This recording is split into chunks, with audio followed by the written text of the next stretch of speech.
Experience എന്ന് പറഞ്ഞാൽ നമുക്ക് നമ്മുടെ സർവീസിലോ നമ്മുടെ ജീവിതത്തിലോ നമുക്ക് ചെയ്യാൻ കഴിയുന്ന പോലും പ്രതീക്ഷയില്ലാത്ത അത്രയും വലിയൊരു സംഭവമാണ്. ഞങ്ങൾ അവിടെ എത്തിപ്പെടുന്നത് ഞങ്ങൾക്ക് 6 മണിക്കാണ് ഞങ്ങൾക്ക് അതിന്റെ മെസ്സേജ് കിട്ടുന്നത്.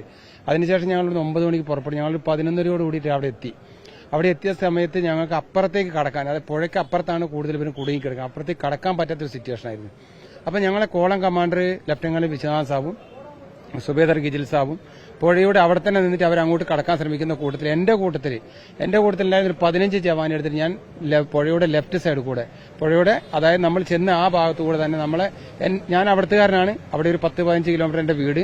അപ്പൊ എനിക്ക് എന്റെ സുഹൃത്തുക്കളുണ്ട് അവിടെ. ഞാൻ ഇവിടുന്ന് പോകുമ്പോൾ തന്നെ അവരെ ടൈപ്പ് ചെയ്തിട്ടുണ്ടായിരുന്നു. അപ്പൊ അവരുമായിട്ട് ടൈപ്പ് ചെയ്തേക്ക് എനിക്ക് അവിടെ എത്തിയപ്പോൾ ആ വഴികൾ അവർ പറഞ്ഞത് എനിക്ക് വേഗം തന്നെ മുണ്ടക്കയിൽ എത്താൻ പറ്റി. മുണ്ടക്കയിൽ എത്തുമ്പോൾ എന്ന് പറയുകയാണെങ്കിൽ ഒരു 150 ആള് ഇസ്ലാം മദ്രസയിൽ കുടുങ്ങിക്കിടക്കുകയാണ്, അവർക്ക് പോരാൻ പറ്റാതെ.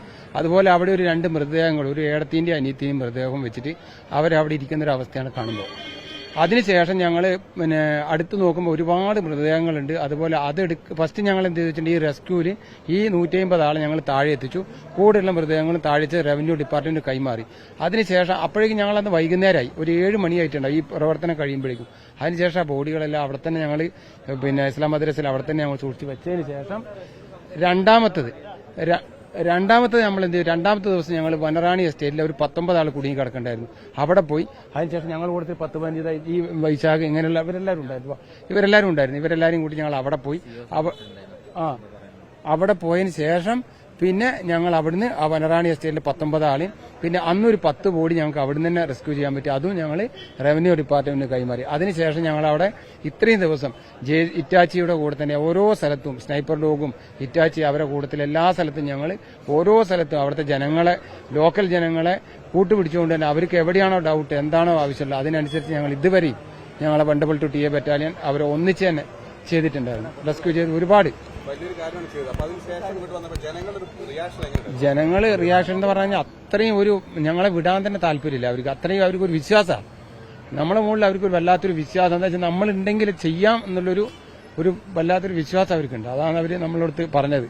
ഞങ്ങൾ പോകാൻ പറഞ്ഞപ്പോൾ അവർക്ക് ഫീലിംഗ് ഉണ്ട്.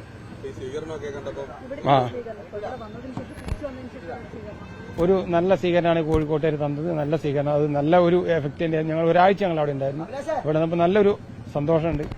കോർപ്പറേഷന്റെ നേരത്തെ നല്ലൊരു സ്വീകരണമാണ്. ഏറ്റവും വലിയൊരു ദുരന്തമാണ്, ഏറ്റവും വലിയ ദുരന്തമാണ്. വലുതായിരുന്നു, വലിയ അവസ്ഥ തന്നെയായിരുന്നു. അവിടെ ചെല്ലുന്നത് കാണുമ്പോൾ നമുക്ക് അങ്ങനെയൊന്നും പിന്നെ നമുക്ക് അതിനെപ്പറ്റി അളവ് പറയാൻ കഴിയില്ല. അങ്ങനത്തെ സിറ്റുവേഷൻ. കാരണം ഞങ്ങൾക്ക് ക്രോസ് ചെയ്യാൻ വരെ പറ്റൂല. അവിടെ എത്തിയപ്പോൾ അതിന്റെ സ്ഥിതി അതല്ല. അതിൽ ചൂരൽമലയിൽ കാണുന്ന അവസ്ഥയല്ല മുണ്ടക്കയിലും പുഞ്ചിരിമട്ടം എന്നുള്ള സ്ഥലത്തും കാണുന്നത്. അവിടെ 20ഓളം വീടുകൾ ഒരുപോലെ പോയിരിക്കുകയാണ്. ആ 20ഓളം വീട്ടിൽ കുറച്ച് പേരെ രക്ഷപ്പെട്ടുള്ളൂ. ബാക്കി എല്ലാവരും മരിച്ചിട്ടുണ്ട്.